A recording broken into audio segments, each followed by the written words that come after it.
Present our third place trophy is Jim Campbell, the Vice President Performance, Vehicles and Motorsports for Chevrolet.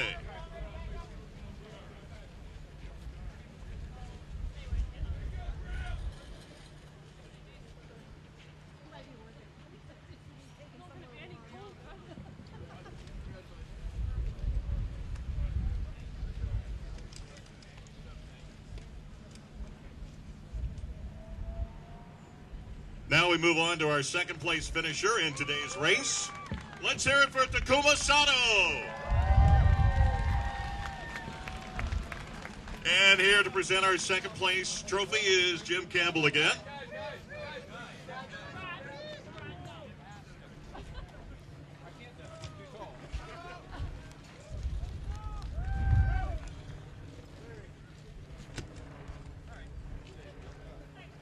And now the moment we've all been waiting for. Let's welcome our dual number 2 race winner here today. Congratulations to Sebastian Bourdais.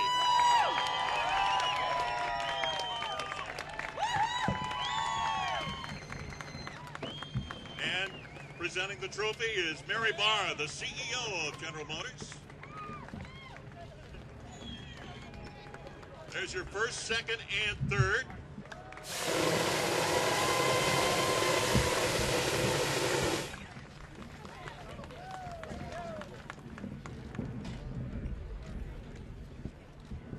Very quickly, I'm going to go ahead and talk to Sebastian. Sebastian, congratulations. Great win here today.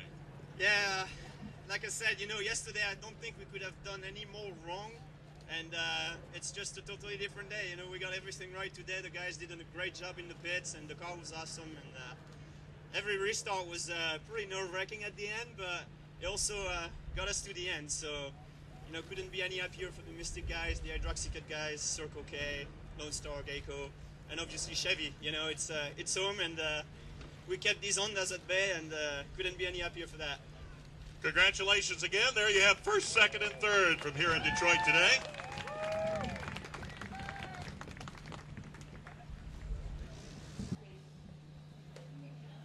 No, I'm good, thanks.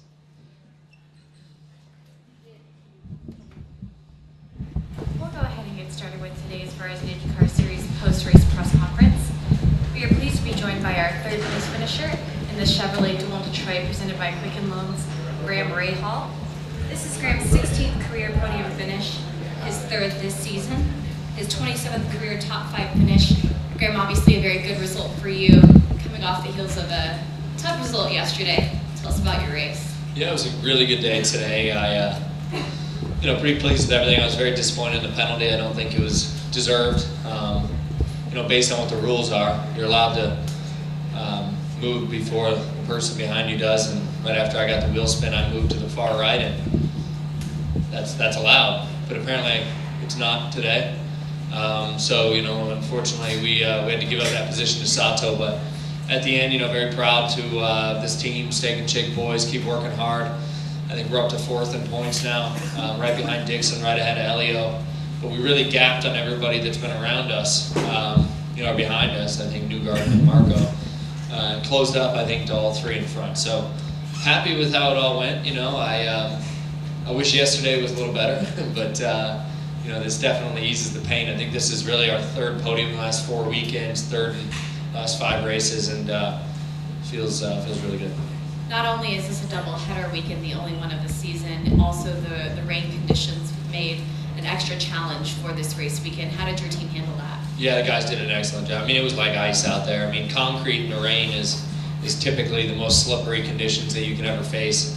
The new pavement was actually pretty grippy, but the old stuff was extremely slippery, and so you're driving around like on ice. And I had a couple good runs there. I thought my car was actually pretty good in the rain, but the visibility, I was having a lot of issues with fogging inside of my visor. So for about 10-12 laps, I was having to lay back just to be able to see, and that was pretty tough. But through all those things and through the adversity, to finish here feels good. And like I said, I'm just proud of my guys because they're making my life a lot easier this year, and they're doing a great job in the pits and keep fighting hard. And we're up there with the big boys now, so got to make sure we're good at everything. We'll open up for questions from the media, and if you could please wait for the microphone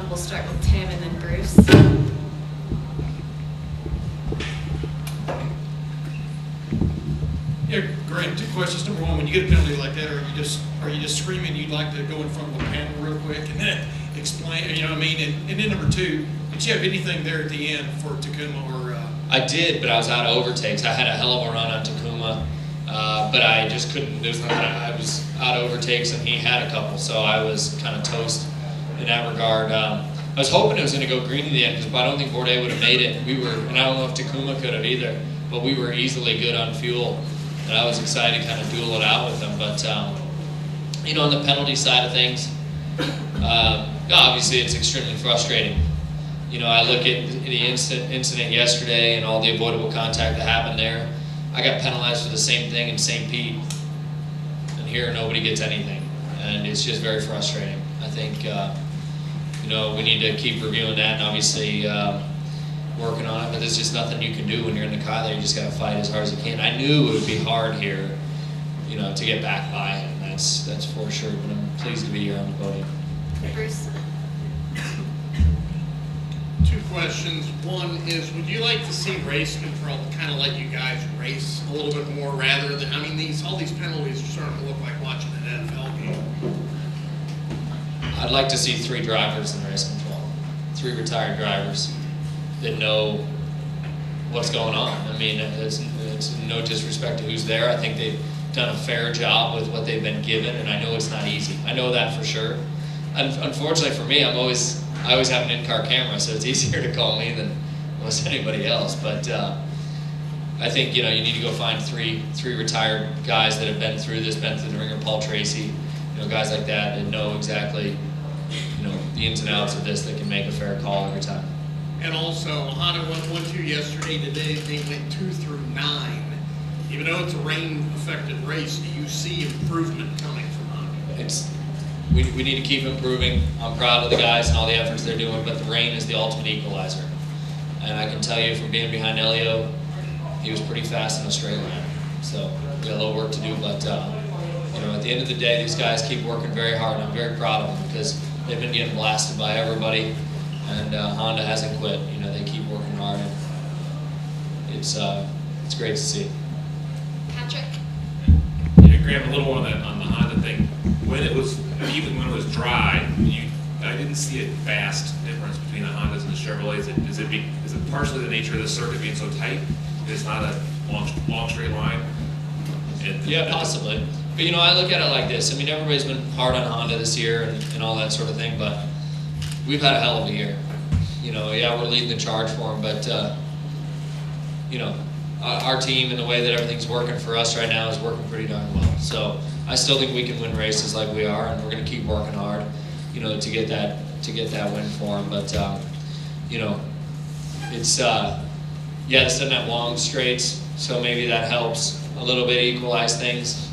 But when it comes race day and you got to put 70 laps together versus just one, I think that's where we can make up a little bit of the gap. And you know, the Honda's been good for me this year on the tires and everything else. So like I said, you know, we've had 3 podiums, and you know, some people think, well, maybe if he had a Chevy, he would have won 1 or 2 by now. Who's to say that? That's not necessarily true. You know, I mean, what we have, we've done a pretty good job with, and I'm proud to be associated with him. Any final questions for Graham Rahal? Yes. How much does this make up for yesterday? Well, it helps a lot, you know. I mean, yesterday was brutal, so that's the nice thing about this doubleheader. We reversed our roles from last year. Last year, you know, had a good first day, bad second. At least this time, you know, I'm leaving here, going to get on an airplane on a good note. One last question from Bruce. And you're still hanging in there pretty good in the top 5 in points, heading to Texas. Honda never really got a chance to show how fast they can be with the super speedway kit. Do you feel this is an opportunity? The super speedway kit changes next week. You know, the rear wing and stuff is different than what we ran, and obviously the pods are going to be blocked off, and there's a lot of other stuff. So we're not really sure where we stand there yet. But all I know is, you know, we had a great run of it at the 500, and we're going to keep working hard here, and I know they are, and just got to keep getting points. I mean, we're 4th in points now. I think just 1 or 2 ahead of Elio, and you know, 7 or 8 behind Dixon, and just going to keep fighting. I mean, we can hang with these guys, and so we just got to keep working hard, and we'll be there. But the thing is, this is easily your most consistent season, so that consistency often. We're only halfway done, man. Got Already? A lot of work to go. Already. Graham, thank you very much. We'll see you next weekend. Welcome into Kumasato, our second place finisher today, driver of the number 14 ABC Supply AJ Foyt Racing Honda. For AJ Foyt Racing Takuma, you're known as somebody who is extremely good in the rain here. Did that play to your advantage towards the end of the race? Thank you. I think so. First of all, I'd really like to say a big thank you to the ABC Supply AJ Foyt Racing. I mean, they made a fantastic job over the weekend and give me great cars, and really pleased to put the number 14 car back on the podium. And myself as well, I'm really pleased to be back in here in the podium. And yes, it was long and exciting, and to be honest, it was a crazy race for 2 days. Yesterday we showed a good performance at the start of the race with with damp condition and getting drier, and I think we were competitive. So that's why this morning I was a little bit disappointed when we had to cancel the qualifying, but obviously safety comes first. So nevertheless, we started from the middle of the pack. Today's rain was a little difficult. All the lines, it was a little greasy and difficult to overtake, but I think we made a good strategy, and just one by one we came back on the top group. That was a really good move from the team. Clearly a lot of schedule changes to play into the hands of the weather. How do you and your team kind of regroup mentally with all of those changes happening throughout the weekend? I think the team's preparation is just looking at all the conditions and the weather, and whether it's a wet qualifying, wet race, it all depends. But I think they're really calm. The engineering is really confident. What we can do. But obviously we had such a tough and rough season, so that obviously the good result to bring it home is the first priority. And yesterday we showed a good performance. So the opportunities that we know, but for us driver, it's a little tough to the condition changing and not to be able to doing a qualifying. We started from the back of the grid due to the points, but I think it was good. I mean, here I really enjoy the Detroit bumpy and exciting track, and I really appreciate the fans came out and called 50s with the condition. But I think today we done a good job. Tim and then Bruce. Yeah, Takuma, you had 6 push-to-passes, I think, left on the restart there after red flag. What happened with you trying to chase down Sebastian? I mean, what was that like? Yeah, plan was just obviously that time at 6 laps to go. Then I had a 6 left, and so that was a really good position to do it. But it's come down to the time race, and then apparently it was only 3 laps to go. So I had only 1 left. It's a shame, yes. It was a cross, but I think we done most of what we could today. Come back from the middle of the pack to the finishing strong. That's obviously I wanted to win the race, but I think Sebastian restart was, to be honest, a little tricky.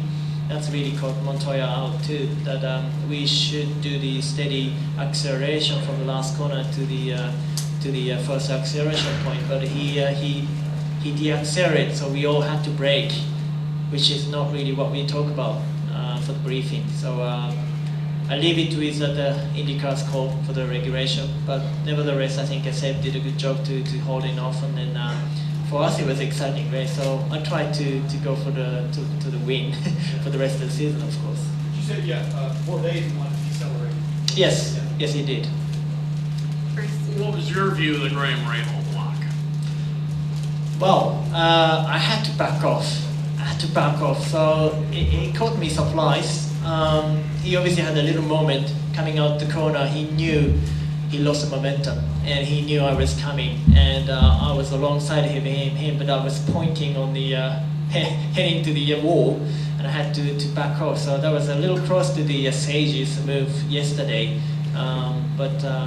yeah, IndyCar swapped for the other penalty. I think that was okay.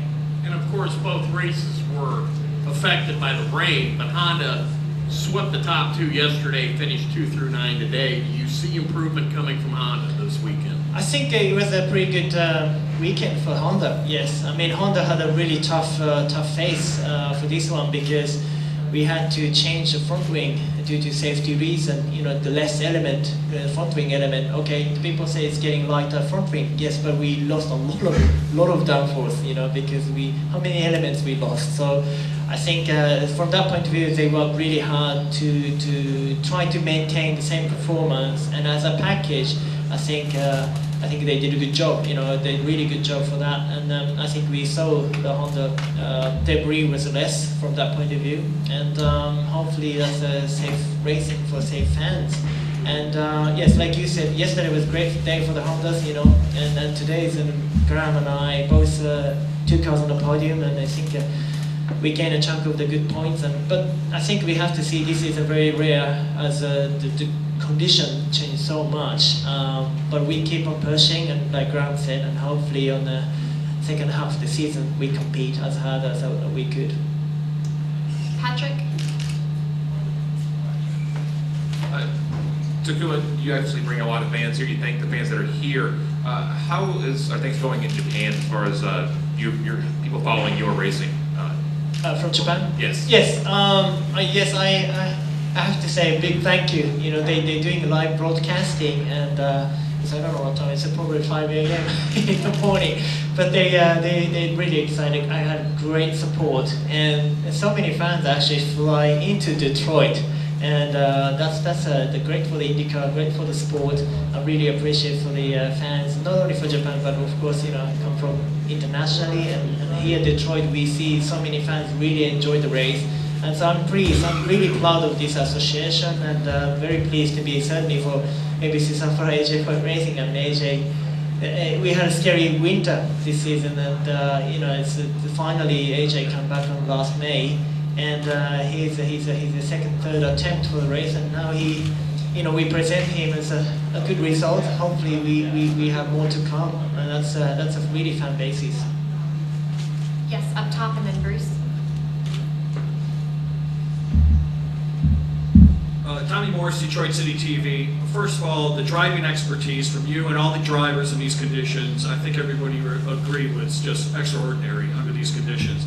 In consideration of, you know, the dual, the one-time doubleheader, the weather conditions, are there any type of suggestions that you may consider to the powers that be to enhance, or rule changes to enhance this race a little bit more for future races? Not necessarily. I think, like Graham said, a little bit pointed. I think the doubleheader, it's tough, you know, for the organization as well as for the team point of view, for the preparation. But I think it's a great, you know, great event. You could have two great races. You had bad races. You have a good chance, another shot to recover. That was the case for us yesterday. You know, we really disappointed. We had a great opportunity. We showed a good performance, but we didn't deliver the great result yesterday. And the weather played difficulty as well. We can't complain for the league. We do everything they could, and in terms of the safeties, you know, they protect us as well. So, pure driver's point of view, yes, I personally wanted to have great qualifying today, and I had a confidence, but it didn't happen. That's fine. We accept it, and we try to make a good show. And I think, like you said, yes. I mean, all the drivers is really trying hard to pushing to the limit 100%, and where you can see there's such a bumpy street course, challenging. You can go sideways, but they driving like crazy. That's, I think it's you will be appreciated as a fan to enjoy it, as well as we have a great fun as well. And as a team, you know, we make a car fast. You know, really that's the name of the sport. You know, we can try hard and try and errors. Great support from the fans and sponsors. I think where we are today is a really happy moment, so I don't have any complaining in terms of rule change or anything. Bruce? My timeline might be a little bit off, but when you were getting started in Formula One, Sebastian was winning all these Champ Car Series titles. And then you even had a chance to compete against him in Formula One. What's it like now to see him regain some victories at this stage of his career? Because he really was a big international name 10 years ago. Absolutely. I mean, it's a great to see back and forth in American racing and European racing, and obviously the Formula One has so much other environment it's difficult from outside to judge the drivers. But if any success on the Formula One seems to be like a pinnacle for the all the road racing in the world. Having said that, Montoya is the same case. Lubens was a couple of years ago, and Sebastian dominant in this series, come to the Formula One, and did obviously a fantastic job. Now come back we're competing again together. So I think it's nice. I think it's nice the IndyCar produce such an opportunity. It doesn't have to be a top team to win the race. Of course, even today we saw some dominance from the one big team. But I think IndyCar, you can win from the back of the grid, even single car team. So I think at least opportunity is there. That's fantastic. And for us, I think I don't know. I try to make this sport as exciting as possible. That's the aim, and hopefully we can do this as long as possible. Yes, Bob. Oh, I'm sorry. Yes. Takuma, on the last couple laps, it seemed like Bordes was able to pull out a bit on you. I think he did like a 1:17.9 on that last lap. Were you able to keep up with him, or what was? To be honest, it was difficult. At the restart was a great chance, but once getting into the rhythm, I think he had a really fast car today. So he really, how can I say, has got a winner. 50th career podium finish and his 64th career top 5 finish. Sebastian, obviously a great day for you to be back on top as you were last year in Toronto, most recently. What was the day like for you, and how were you able to fight your way up to the top in tricky conditions?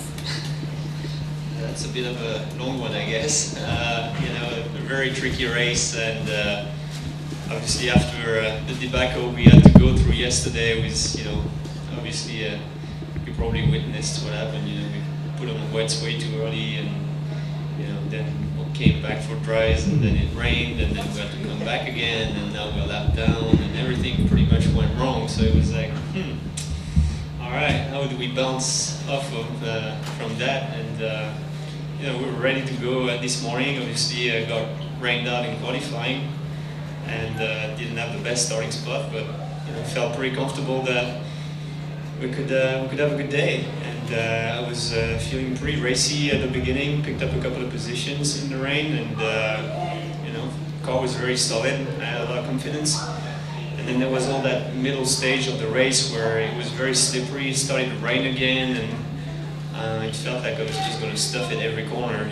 So I really tried to just stay off the walls and make no mistakes.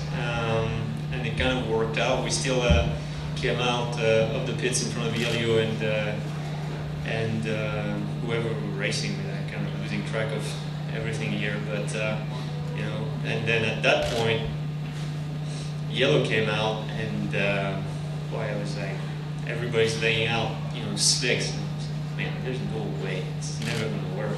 It looked like it was way too slippery, and it was really just a groove on both tires to stay in between, and it felt like it was just going to be chaos out there. And at the restart, I kind of nailed it, and Rohan was really pushy, and then the yellow came right after again, and there was a succession of yellows after yellows, and at that point, at one point we had to make a call whether we were going to stay out and gamble that all the yellows were going to keep going, and it sure looked like it was going to be that way, because when the conditions are that tricky, you're restarting, everybody's trying to make moves, and there is only one dry line. It's calling for more yellows, and at that stage, a lot of guys had stuck it out with us, and we're on the same strategy. So it was either we're going to win it, or we're going to finish probably top 5, maybe a bit worse than that, but not really far. So it felt like the right thing to do, and the guys did a great, pit stop all day, and I just had pretty good restarts every time, and made sure I was not going to leave the door open and give the positions away, and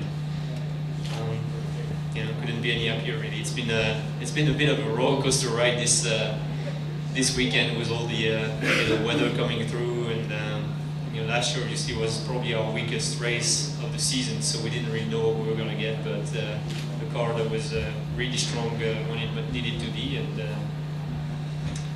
feels pretty sweet to be up there. Bruce? Sebastian, as you roll out there after the red flag, what is on your mind about the restart that's coming? First of all, congratulations. Can you describe, in one word, the feeling of winning here under these conditions, the Chevrolet Detroit Belle Isle Grand Prix? One word, just awesome. You can't get any better than that. That's it. Thank you, sir. Congratulations. Thank you. Just go put your mic over there. This morning, we were working on tendencies for our race tomorrow, either at 10:30 or at 1 o'clock. Crowds, do you know size and obviously weather affected? Yeah, I don't know what they were yet. I don't. Cause I haven't been over there yet to look at the numbers. We've been out pushing cars that were stuck out of the mud, and we've gotten. In fact, our tow trucks got stuck. Really? So we had to unbury our tow trucks for the last half hour. So they're now getting those undug, and our people probably got another 10 or 15 cars we got to pull out. Yes. And but I don't yet. But the thing about it was our sponsors, which are obviously the predominant part of our revenue, about 80% of our revenue are sponsors. The chalets were absolutely packed. You talk to anybody over there who has a chalet, and they were packed. In fact, Cindy Paskey told me they invited 85 people yesterday. 85 people showed up. Amazing.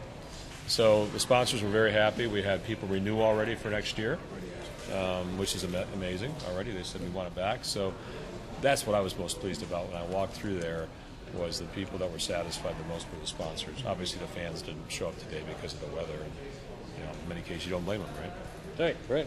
But ticket sales over beforehand were pretty strong. Yeah, they were. We were up going into the weekend, and then but then again, the weekend accounts. This week accounts for about 30% of your overall sales. Right? If you don't hit it this weekend, you lose a big piece of that. So we'll be obviously down from what we were last year because we had perfect weather last year. But the sponsorship side of things were very, very strong. We sold out all of the chalets this year, and now we met this morning for a bit to talk about how do you make it bigger. How do you add more? Because you've got more people that want to be involved. Right. So you blew the negotiation with Mother Nature. Yeah, Roger has a Rolodex that I thought had a tie to that, and that apparently didn't work today. Yeah, so I'm not sure what happened there today. Right. He's closer to God than I am, so I try to have him take care of that. It didn't work. Didn't work. So. But you know what? In fact, it did work because we got the race in it. Think about it. At 3:30, the rain stopped.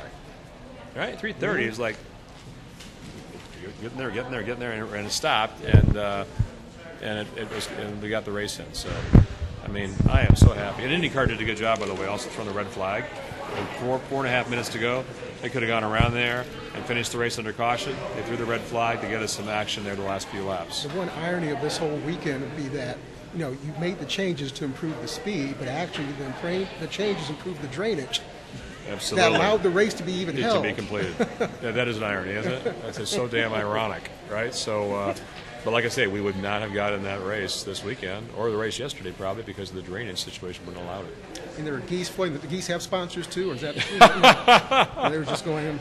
Well, there could be a Canadian sponsor for that one, couldn't there? Maybe somewhere. Canadian friends flew over. Yeah, exactly. Well, it seems like the craziness from when this event started. I mean, weather conditions and the first year it started with all these obstacles that you've had to face. Is there anything else that is left that could possibly? Not sure.